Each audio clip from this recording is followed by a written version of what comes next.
Welcome to the Volunteer Youth Worker Podcast. Youth ministries rise and fall on the volunteers. So we are here to encourage and equip you. Join the conversation as we tackle the practical questions you are asking so you can help the next generation know Jesus. Hey everybody, welcome back to the Volunteer Youth Worker Podcast. This is Jeremy hosting today's conversation, as I typically get to do, which is such a great privilege, with Sid and Lisette. Now, if you are a new listener that has started in 2022, then you probably only know Sid and Lisette from this podcast. Like this would be, you guys have been the only voices for all of this year so far. How does that make you feel? Special? Lisette? Special? Yeah, that's good. Honored? Honored? That's nice. Like maybe Well, couldn't find anyone else in a pinch, perhaps? So grateful.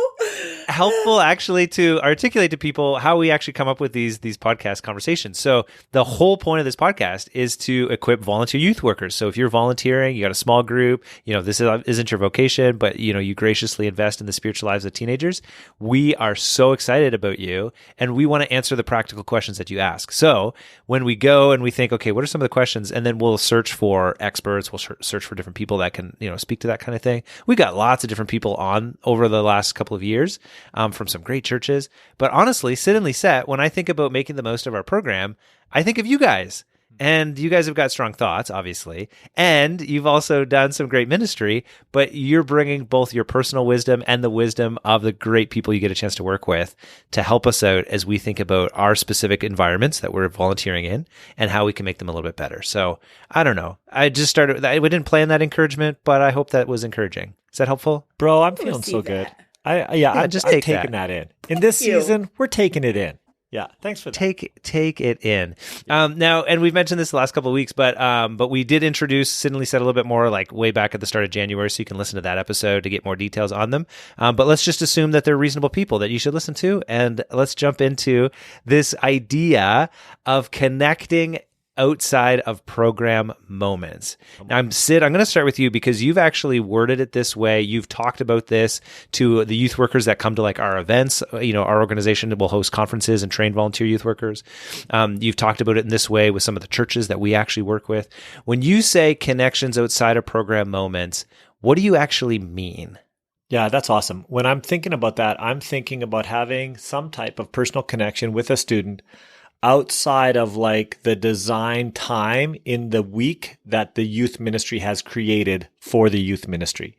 So if you have like the youth ministry happens Thursday night from 6 to 9 p.m., that's great. We connect with our kids within that space. It's structured, it's laid out.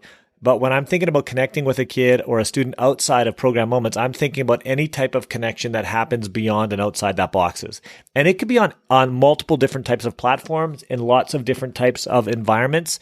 But that's what I'm talking about when I'm thinking about, hey, how do we connect with kids outside of this program moment? Yep. Okay, and so give us some examples, Lisette, of what that actually looks like, just so that people can understand. Because lots of people are like, no, I mean, I just show up and I do my thing. Like, that's what volunteering is. So what do you mean when you say outside of the program, like outside of my commitment? It can be everything. It can be a phone call, if people still do that these days. It can be telephones. Those were a thing. It can be texting, it can be email, but it can be more than that, right? Which is like maybe going for a Coke or an ice cream with a kid, going to their sporting event, going to their play, going to their band concert, just showing up in their world in some way that is outside of our program time. Okay, so I think that kind of makes sense. I think we kind of understand what you mean by that. Now, we were saying students, but I think, also there's probably connections like to families, maybe to parents. Would that kind of count towards this too? Oh, yeah. What starts happening? I will always vote for that. That's a good idea. Yeah. And here's the crazy thing. Here's the crazy thing that starts happening, Jerry. Like, we'll talk more about the why behind this. But when you're with a group of kids over a longer period of time, especially if you're a person of good character, all of a sudden, it shifts from you pursuing the kids to the kids trying to pursue you outside of program moment, asking you to go or come to this event or this type of situation. And then when you're blessing those kids, the parents start to really love it. And now they start inviting you to things because they know how important you are in the life of their child. So, we have a contract with the camp right now, right?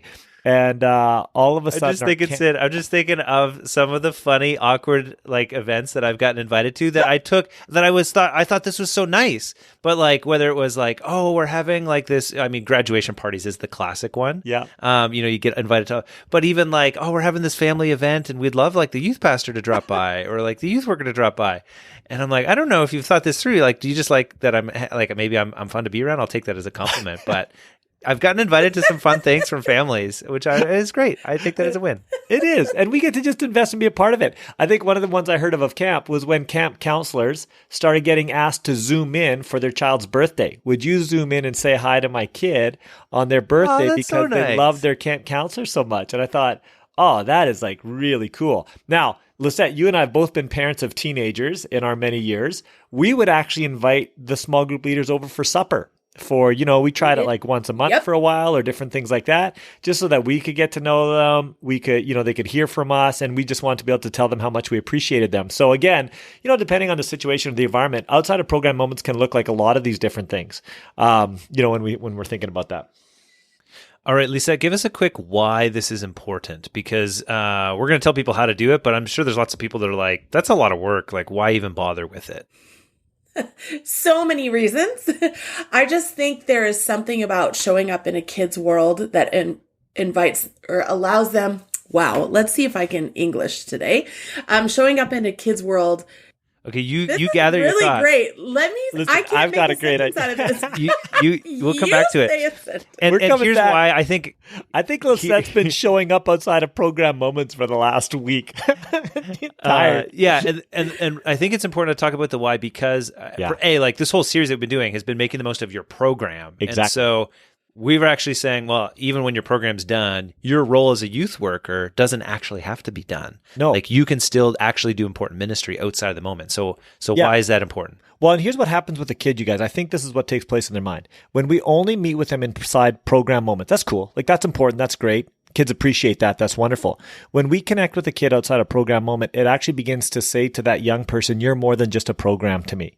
Like I actually want to have an authentic, real relationship with you. You're a human being to me that I care for beyond just this space that I'm in. And when we can start to doing that, we always say it 10X is the experience or the relational trust that we begin to build with kids when we start to do that. And I know it sounds like we're asking for a lot, right? But let's be really clear. We've never asked our youth workers to be programmers in particular. We've always asked them, we would use the language of shepherd in the lives of a young person. I think what we're asking is for us as volunteers to be good followers of Christ. And as a good follower of Christ, we invest in the lives of others. We actually belong to each other. And in particular now, as people in the youth ministry, we actually belong to the student in that sense. And so to move and connect with him in that space says something really powerful to that young person about how much they're valued by you, how much they matter to you. It really offers them dignity, and it can be such a powerful presence in their life. And here's what I found really shocking. For my boys, it didn't even have to be a huge show up. Now, we always know it costs more than what people think. But when someone would show up at my son's game for maybe even just 15 minutes and give my son a high five after the game, it was crazy how that stuck in their mind. I mean, as a parent, I'm like, kiddo, I've been showing up at games for like 15 years now. You don't talk about that. But they talk about the 15 minutes that their leader showed up. It's just amazing what that actually says to that young person that you would choose to move into their space to be present for them.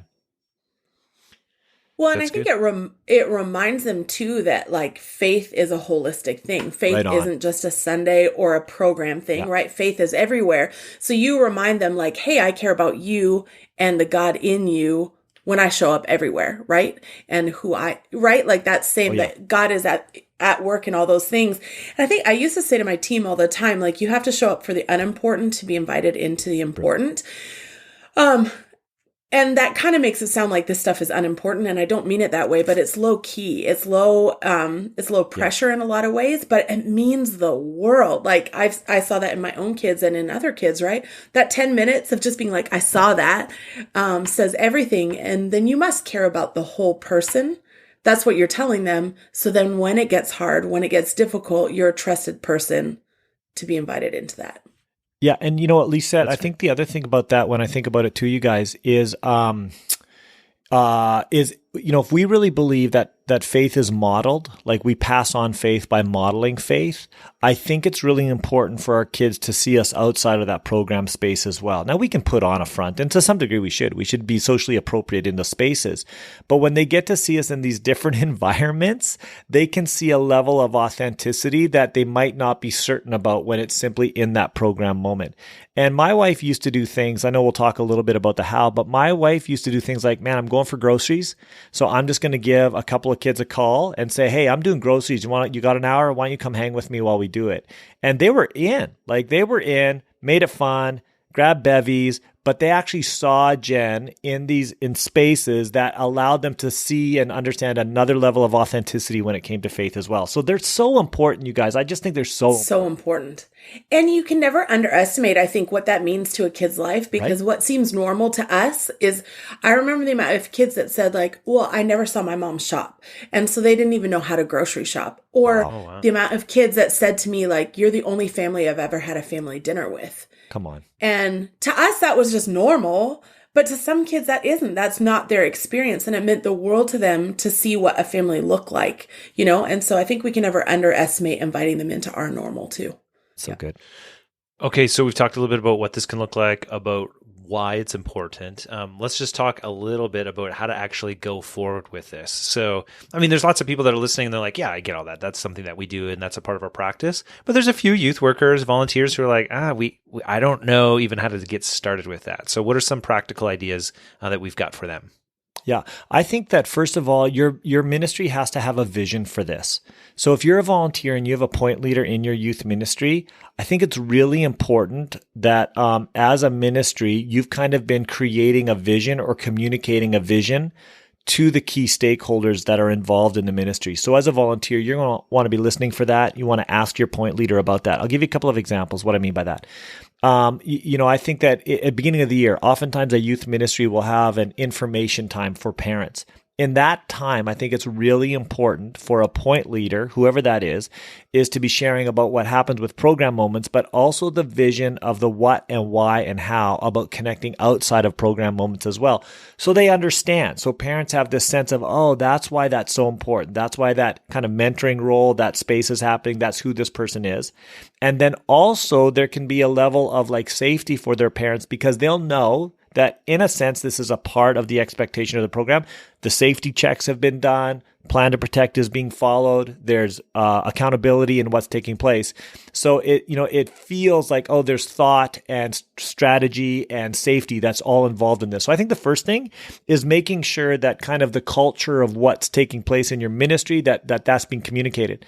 If that's not being communicated from the ministry and you feel compelled, then I do think that you can have a culture within your group of kids that you're caring for, and that the way to begin this is to communicate with the parents in particular. And you should always, by the way, be communicating with the parents in particular anyways. I would assume that in a normal youth ministry context, the point leader has created some way to introduce you as a leader to the parents of the kids in your group. So that should be taking place. If that doesn't happen, I would really encourage you as a leader to do that. So what you're going to try to do is get the contact information of the parents from the kids in your group. And good luck with that. You're going to get half an email address. You're going to get, maybe a phone number, but they can't remember numbers anyways because it's on their phone. So maybe they'll pass that to you. But you want to get that, and then you want to introduce yourself to the parent. When you introduce yourself to the parent, you want to make sure that they understand you're associated with the youth ministry. So they see that connection to a greater space of accountability. And then you want to say, hey, you want to ask permission for ways of being able to connect with their child and also ask for an opportunity to have a 5-minute conversation so that you can personally voice to voice introduce yourself to the parent. So for me, that's kind of a starting place to make sure that there's like full disclosure. We don't want parents to be surprised, not at all. We want to make sure that we have accountability because that covers us, makes it safe for us, safe for our kids, and that we're patient. So I just want to really say this. I think we need to be patient to make sure that we make a connection before we move to connecting with the kids that way so that we can honor those guardian or parental relationships. Sid, that is extremely comprehensive. And really impressive. Not that that should be shocking or surprising that you would say that, but I just love that. Lisette, is there anything else that you wanted to add to this idea of like, how do we actually go forward with this? The only thing I would say is make everything a party. That's what I used to say to my teams. So you're never doing anything alone. There are moments 100% where you do a one-on-one with a kid, but especially if this is new to your culture, if it's new to the families you're dealing with, everything feels less threatening when it's multiple people. So I would just say make everything a party. Hey, I want to take 3 of you out for ice cream, or it's less awkward for the kid. It's less awkward for you. It's more comfortable to parents and guardians. So I just think on the front end, anything you can make a party, make it a party. Yeah, that's great. And can I follow up on that real quick? Your youth ministry, most youth ministries will have some type of child protection policy that will actually govern. It'll govern things like, can you have a child in your car with you? Can you, can you meet with a child one-on-one? What does that look like? And I just want to say, I think it's important for us to take that seriously. And again, it's not just for the protection of a child, it's protection for you, and it's also protection for the ministry, the integrity of the ministry as well. And so you want to find that, and you want to actually function within that. Now, if a protection policy isn't functional for you, that's a conversation that you should be having with your point leader to go, hey, is there a way to make this functional? How do we work with this? And it is more complex than it was 10 or 15 years ago, but it's not impossible. And it's important for us to continue to wrestle with ways to be able to do this. I would like to say this, a couple of things I think that's really great. When you're connecting with a kid outside of a program moment, let's say you go to one of their events, let's just say a sporting event, really smart if you can find the parents in the audience and just stop by and say, hey, my name is so-and-so. I'm actually your son's small group leader, or I've met your son before. I just want to say hi. It's a real pleasure having your kid in my group. And if you will say, watch the game, with those parents, that's going to be such a win for you, build so much trust, and create this appreciation and context of safety or relationship of safety. So I would just say, don't spoil those moments. Like, you're there for the kid, that's great, but leverage that space with the parents, and you'll have more freedom to do the work that God's calling you to do with that child as well. So I just think that's really key. And I have a couple of ideas, but they might come off as a little bit not cynical, but you guys will have to buffer them, because maybe I was a tough youth worker at times. So I went to games, but oftentimes I would come to the end of the game. Smart. And only because maybe I wanted to go to like a couple different games on a weekend or something along those lines. Let's just assume the best of me. And so I would aim for like the start or at the end. So I'd get a chance to see the student. Hey, I'm so excited. I'm going to watch a couple plays here. Obviously not lie to them like, oh yeah, I stayed the whole time. Or come at the end, again, connect with the parents, get a chance to high five them, see the last period of the hockey game, whatever it might be. So the impact is still really high, even if you're not there for the whole experience. So just wanted to say that out loud. Yeah. And then the other thing that you can do, and Lisette, you kind of maybe reference this in terms of like going grocery shopping, but oftentimes there's parts of our life where we could actually use an extra set of hands, and that's not bad to pull along a couple of students either. And so, you want to build that shed. And man, it's a little bit tough to do it without a couple people holding up. And so maybe you invite some students over, and you put them to work, and they're so excited to be able to be a part of it. And you give them pizza, and it's not like you're doing it for the ministry, and you're also benefiting a little bit with some cheap labor. And so just know, with the best of intentions, some of those things. And speaking from experience as actually a high school student, my high school small group leader completely finished his basement, actually, off the backs of my small group.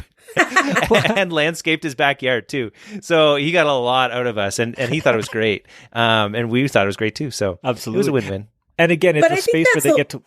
Lisette, it's a space where they get to watch you be like a real person, like you don't get to hide it when you're in that kind of environment. And I think what you said, Lisette, too, make it a party. Like, they know if they're being used. Kids will know. They'll figure that out real quick. That's not the goal here, but it's a wonderful way to have that great shared experience.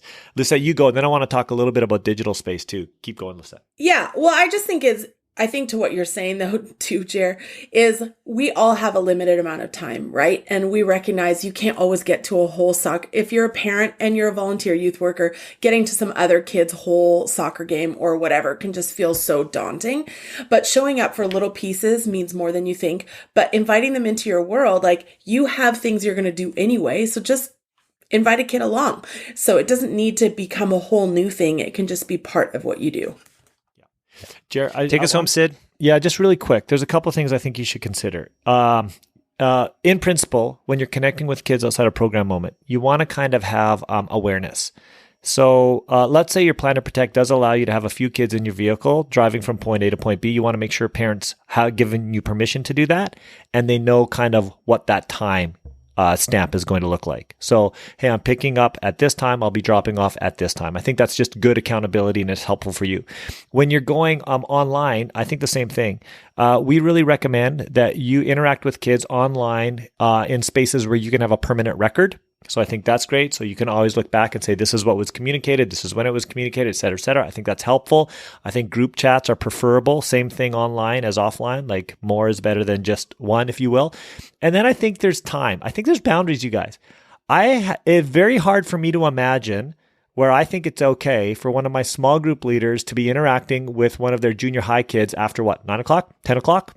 You know what I mean? Like, once we start moving up that timeline, generally speaking, that's not a healthy time for us to be in that space. And I sure want to say this. If that ever happens, if there's an emergency or something takes place where a communication has to take place there, I would want to be thinking, I need to get to a parent first and let them know what's taking place, that I communicated with your child at this time. Here's why. Because if they find out, they're going to have a lot of questions that they're going to want to ask, appropriately so, and it would be better for you to get out in front of that. So I just want to say that a lot of our principles that apply to in-person type communications apply to digital communications as well. And we should be looking out for the health of all people. And you should imagine that a parent or guardian is going to read it. Absolutely. And if they don't have any context for an inside joke, something that happened and it doesn't read well, you got to be mindful because parents are looking at that. If they don't know you or they don't understand context, things that just seem funny or lighthearted that we would write don't seem that way to a parent. So we just have to be really mindful that there's always going to be eyes on something. Lisette, can I say one more thing to that too? Yeah. Okay, I want to test this on you guys, and everyone's hearing us converse. I think we have to be really careful if we forward videos, memes, gifs of kids. Do you know what I mean? Like you're an adult in a position of authority. And for you to push those out across your platforms in any way, shape, or form, you need to really pause and consider if this is completely okay and safe and healthy. And my natural disposition is no, not going to do that before doing that. So I just want to say I think we should be really aware of that sort of thing because we can put kids in a space that they weren't prepared to be in, nor should they be in, by leveraging some of our platforms and networks in that way that we're just not being thoughtful of. So I just want to say again, we should be really cautious about those things. It's a good word. It's probably a good word to end on. Is there anything else, you guys? We can send people out. So appreciate the work that you're doing. And honestly, it makes such an eternal difference in the lives of kids. Each part of your program is essential, but the things that you do in between your programs are also very essential and play an important role as we disciple students. So go forward, make some connections, do them in the best possible ways. And hey, if you've got questions or you want to dig in a little bit more about how any of this looks, we'd love to hear from you. We'll drop some contact info in the show notes. And of course, anytime, drop us a line and we'd love to feature your question or your thought on an upcoming episode of the Volunteer Youth Worker Podcast. And we'll see you guys back here next week.